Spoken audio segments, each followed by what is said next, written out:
Hey everyone, welcome back to Easy English Boost. In today's lesson, we're going to explore one of the most important topics in English grammar, verbs.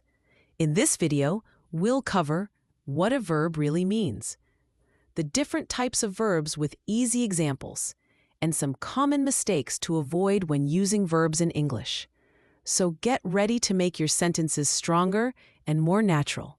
Let's boost your English with verbs. So what exactly is a verb? A verb is the most important part of a sentence. It tells us what the subject does, thinks, or is. Without a verb, a group of words can't be a complete sentence. Think of verbs as doing words.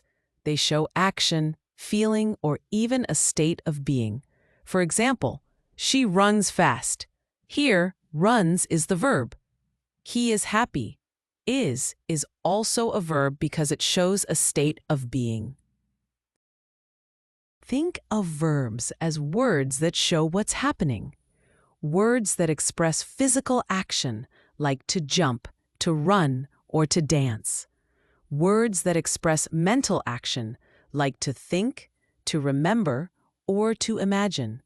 And words that show a state of being, like I am hot, or she is tired. So verbs can show action, thought, or just being. Verbs can show physical actions, things we can actually see someone doing. For example, jump, throw, dance, run, build, walk, talk, sit, read, write, cough, sleep, sing, drink, and teach. The boy kicked the ball.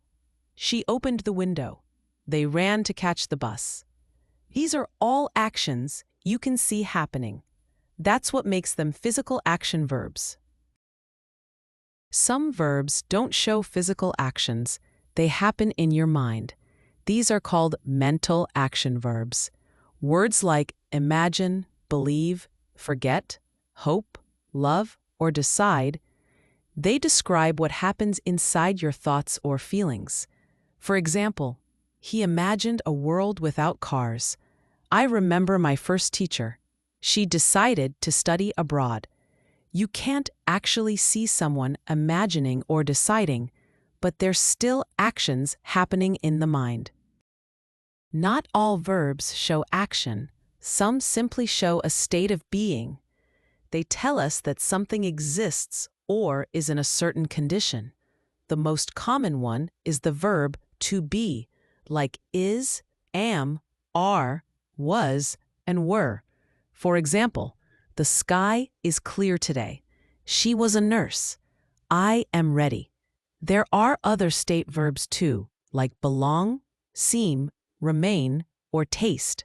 For example, the house belongs to my uncle.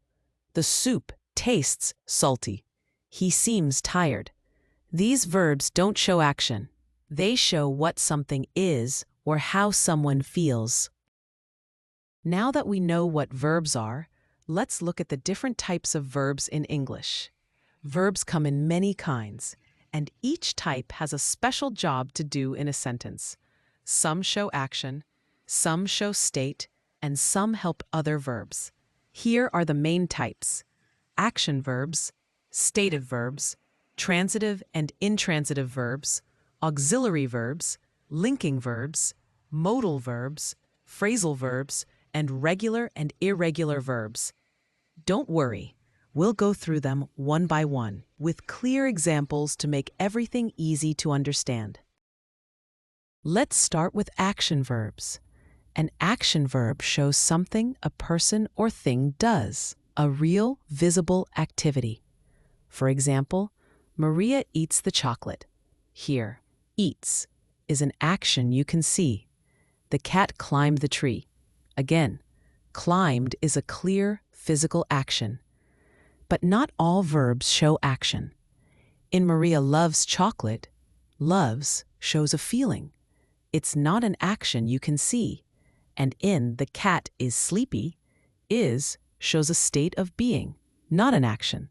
So remember, action verbs show what someone does. not what someone feels or is. Now let's look at stative verbs. Stative verbs do not show actions. They show a state, a feeling, or a mental process, something that happens inside the mind or just exists. For example, I trust my best friend. Here, trust shows a feeling or belief. She owns a small bakery. Owns shows possession, not an action. They understand the instructions clearly. Understand is something that happens in the mind. Remember, you can't see a stative verb. It tells how someone feels, thinks, or is, not what they do. Now, let's talk about transitive verbs. A transitive verb is an action verb that needs a direct object to complete its meaning. You can find the object by asking, verb plus what? For example, I bought a car. What did I buy? A car. The child ate cake. What did the child eat? Cake. So remember, a transitive verb always acts on something or someone. Without an object, the sentence feels incomplete. Let's look at intransitive verbs. These are verbs that don't need an object to complete their meaning. The action stands on its own. It's complete by itself. Let's look at some examples. The baby cried loudly. Here, cried is the verb. The sentence makes sense without an object, so it's intransitive. We arrived late. Arrived is the verb. There's no direct object. The action is complete. The sun shines brightly. Shines is the verb. The sun shines. And that's a complete idea. Tip: to check if a verb is intransitive, ask what or whom after it. If you can't answer, it's intransitive. Example, the baby cried. Cried what? No answer, so it's intransitive. Now let's look at ditransitive verbs. These verbs take two objects, a direct object and an indirect object. The action happens to the direct object, and the indirect object perceives it. For example, Maria gave her friend a gift. Here, gave is the verb, a gift is the direct object, and her friend is the indirect object. The teacher sent the students an email. Sent is the verb, an email is the direct object, and the students is the indirect object. John bought his sister a new phone. Bought is the verb, a new phone is the direct object, and his sister is the indirect object. So, ditransitive verbs connect the doer, the receiver, and the thing received, all in one sentence. Now let's talk about auxiliary verbs, also called helping verbs. These verbs work with a main verb to show tense, voice, or mood. The most common auxiliary verbs are be, have, do, can, could, will, would, shall, should, may, might, must, ought to, and have to. Modal verbs like can, may, will, and must also act as helping verbs. The key idea is an auxiliary verb supports the main verb. It helps show when, how, or in what condition the action happens. Let's look at some examples. Emma is studying for her exams. Here, is the auxiliary verb helping the main verb studying. It shows the present continuous tense. They have finished their homework. Here, have is the auxiliary verb helping the main verb finished. It shows the present perfect tense. So auxiliary verbs are like helpers. They make your main verbs more meaningful. Let's look at more examples of auxiliary verbs in action. The movie was directed by Christopher Nolan. Here, was helps form the passive voice. The focus is on the action, not the doer. If I were invited, I would attend the party. Were and would show the subjunctive mood. something imagined or unreal.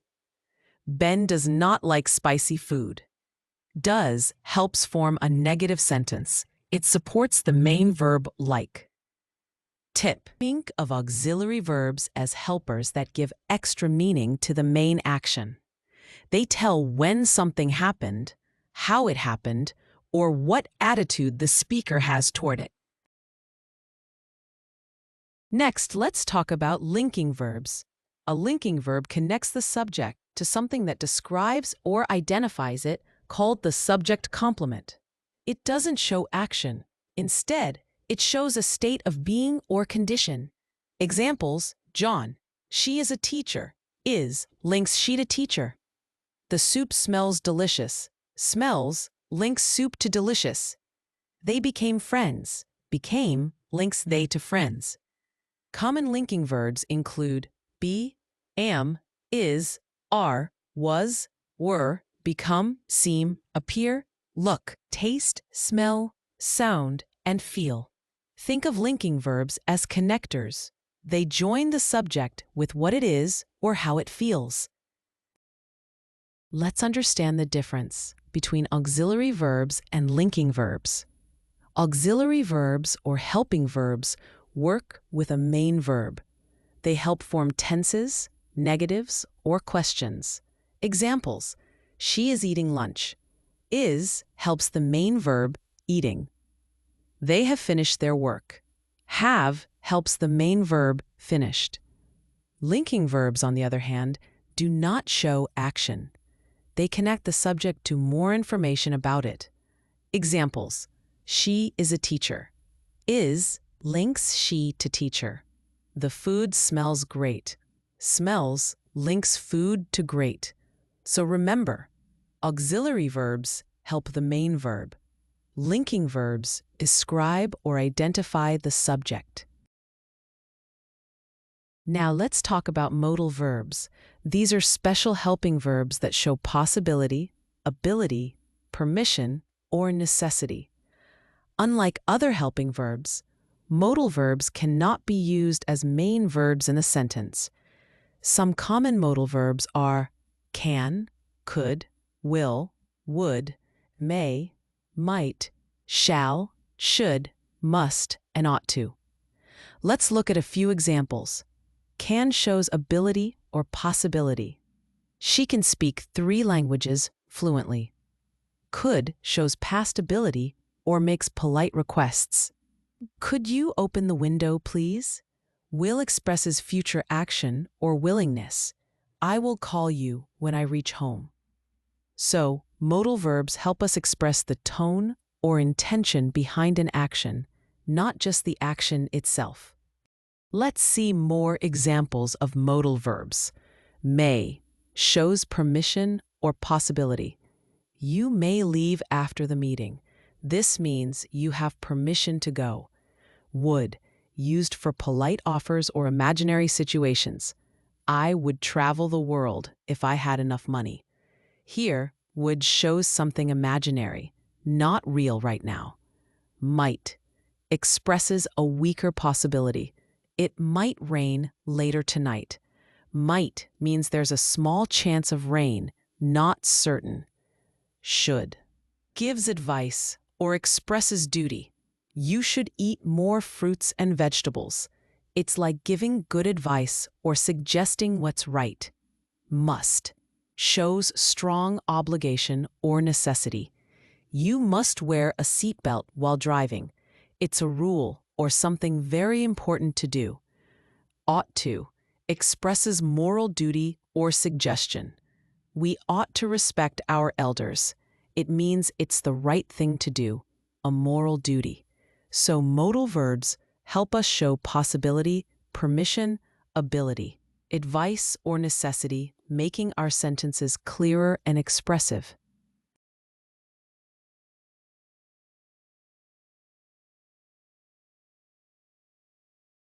Let's look at an important tip about modal verbs. Modal verbs never change their form. They don't take endings like s, ed, or ing. They always stay the same, no matter the subject. Here's the formula. Structure equals modal verb plus base verb. For example, she can dance. Can is the modal verb. It shows ability. Dance is the base verb, the main action word.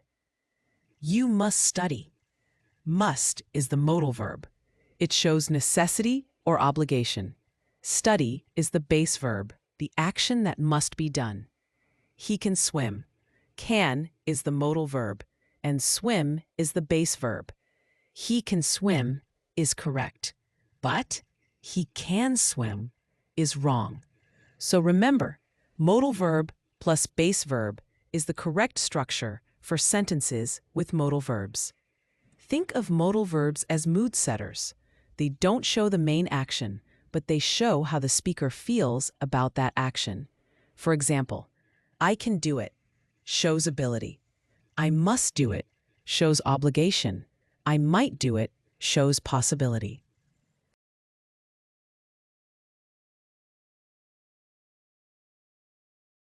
Now let's look at the functions of modal verbs, what they are used for in sentences.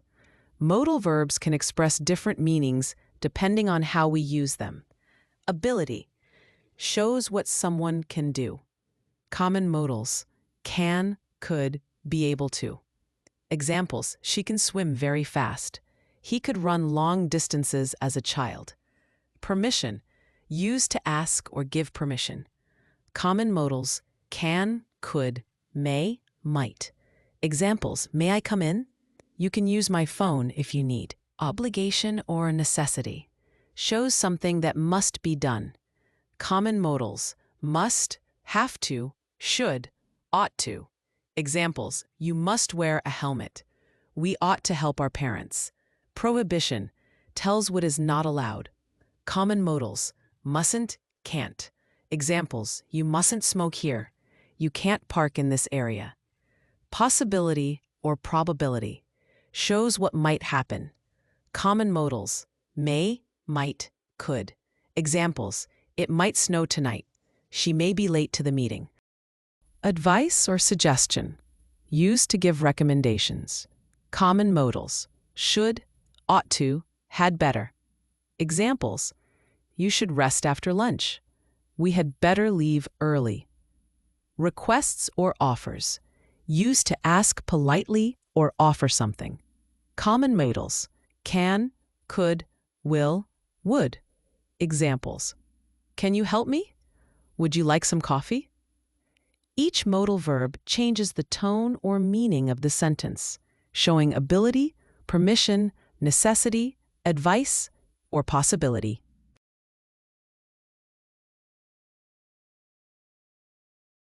Let's talk about phrasal verbs. A phrasal verb is a combination of a verb and a preposition or adverb, sometimes both, that together create a new meaning. This new meaning is often very different from the meaning of the main verb alone. Now let's understand the structure of phrasal verbs. Structure 1. Verb plus preposition. Here, the verb is followed by a preposition, and together they form a new expression. For example, look after means to take care of. She looks after her little brother. Another example, run into means to meet someone by chance. I ran into an old friend at the mall.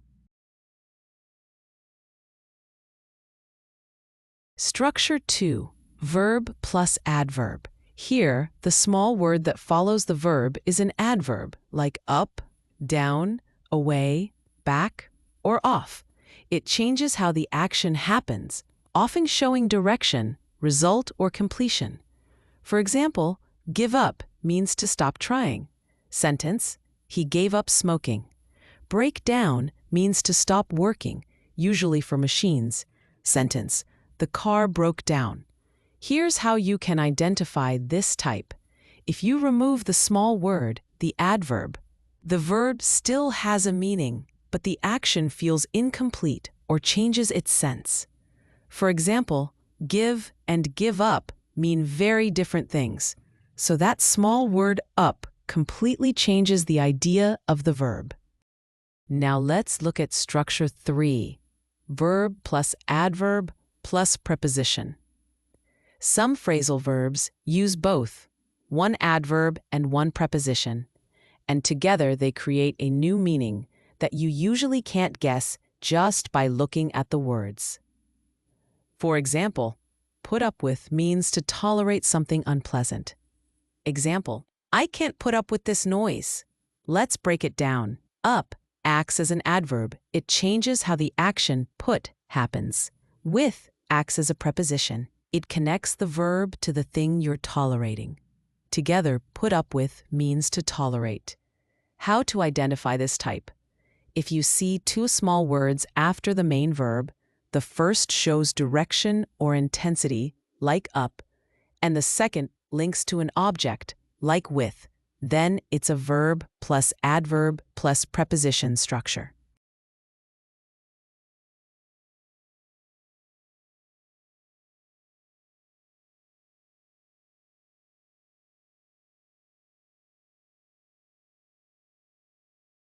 Look after means to take care of. Example, can you look after my cat while I'm away? Here, look after means to care for or watch over someone or something. Run into means to meet someone unexpectedly. Example, I ran into my teacher at the supermarket. You didn't plan to meet the teacher. It just happened by chance. Set up means to arrange or organize. Example, they set up a meeting with the new client. Here, set up means to plan or prepare something. Take off has two meanings. One, to leave the ground like an airplane. Example, the plane took off on time. Two, to remove clothes. Example, please take off your shoes before entering. Come across means to find something by chance. Example, I came across an old photo album in the attic. You didn't look for it, you just discovered it unexpectedly. So remember, the meaning of a phrasal verb often changes completely depending on the particle.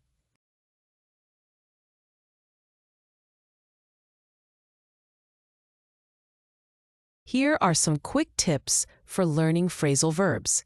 Many phrasal verbs are idiomatic, which means their meanings are not obvious from the individual words. So, you can't always guess the meaning just by looking at the verb and the particle. Also, remember, the same verb can have different meanings depending on the particle that follows it. For example, take off can mean a plane leaving the ground, removing clothes, or even becoming successful. Like, her business really took off. That's why it's best to learn phrasal verbs in context, not as separate words. Let us see what a particle is. A particle looks like a preposition or an adverb, but in a phrasal verb, it combines with the main verb to create a new meaning. For example, in give up, the word up is a particle. It changes the meaning of give to stop trying. In take off, the word off is a particle, and it makes take mean remove or leave the ground. So remember, a particle is the small word that follows the verb, but it's powerful because it completely changes the verb's meaning.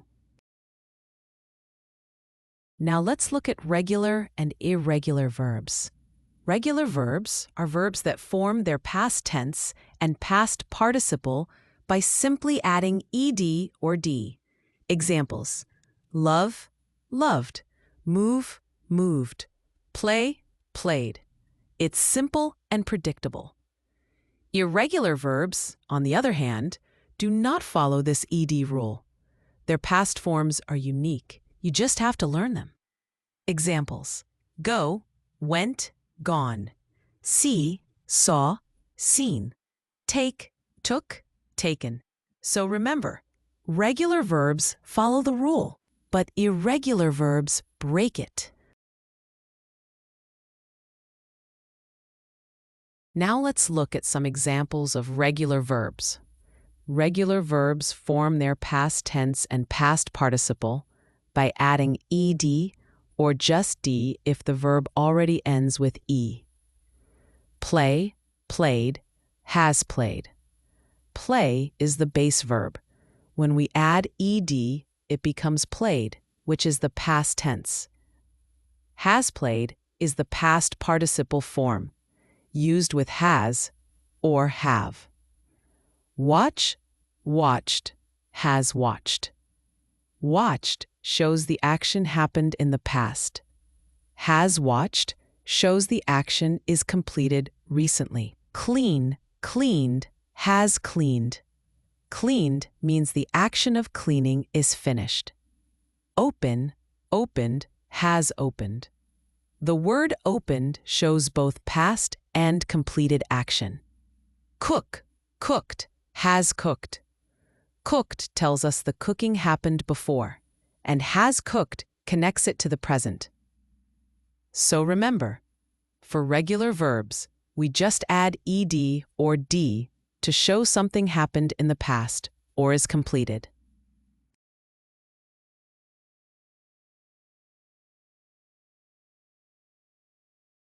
Let's learn an important spelling tip for regular verbs. When forming the past tense or past participle of regular verbs, we usually add ed. However, verbs ending with y have a small spelling rule. If y comes after a consonant, change y to I and add ed. Try becomes tried. Cry becomes cried. Study becomes studied. Why? Because y after a consonant changes to I before adding ed. If y comes after a vowel, just add ed. Play becomes played. Enjoy becomes enjoyed. Stay becomes stayed. Why? Because the vowel before y keeps it soft, so no need to change it. Quick tip: remember, consonant plus y equals IED. Vowel plus y equals YED.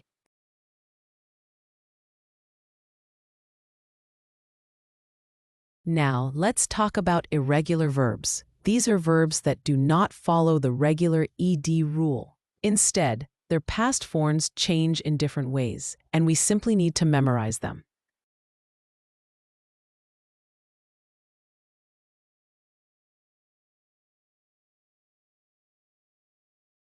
Let's look at some examples to understand better. Go, went, gone.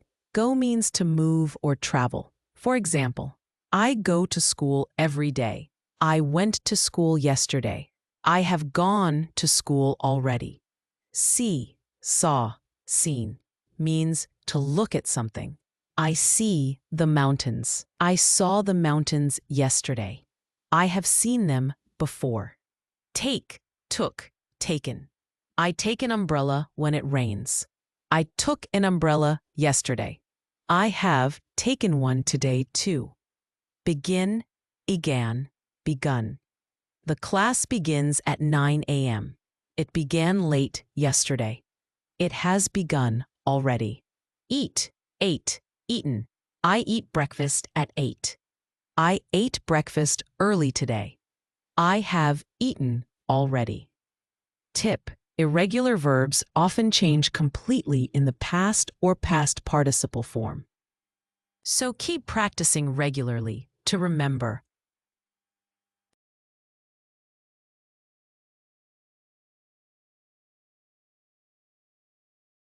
Let's do a quick recap of what we learned about verbs.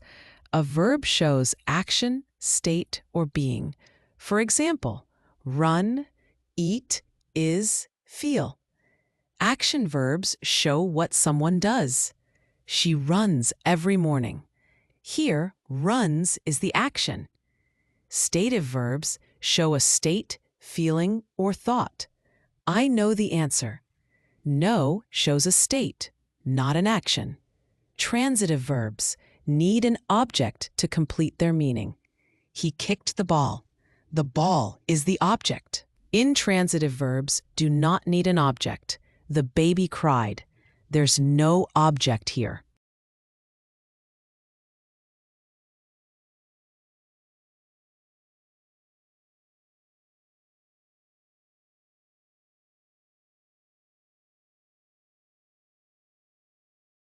Linking verbs.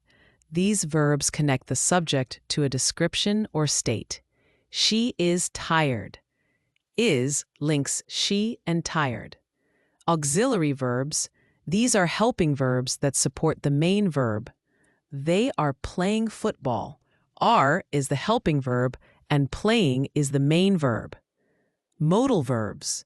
These show ability, permission, possibility, necessity, advice, or obligation. I can swim. Can shows ability. Phrasal verbs. These are formed by a verb plus an adverb or preposition that together have a new meaning. She looked after the baby. It means took care of. Regular verbs. These form the past tense by adding ed. They played cricket. Play becomes played. Irregular verbs. These change form completely in the past tense. He went to school. Go becomes went. So these are the main types of verbs you'll see in English, each with its own role in expressing action, state, or meaning.